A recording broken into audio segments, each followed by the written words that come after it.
Hi అండి, ఇది మిషుబిషి electric 2 టన్ AC.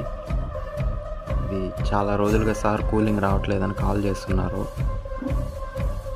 వచ్చి చూస్తేనేమో ఇది బ్యాడ్ స్మెల్ వస్తుంది, ఇలా మొత్తం బ్లాక్ అయిపోయింది.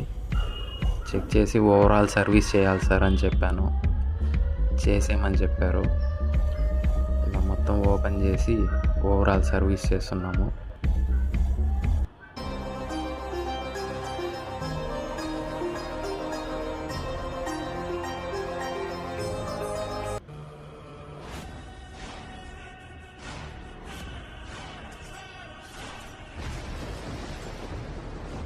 సర్వీస్ చేసిన తర్వాత ఇలా అయింది.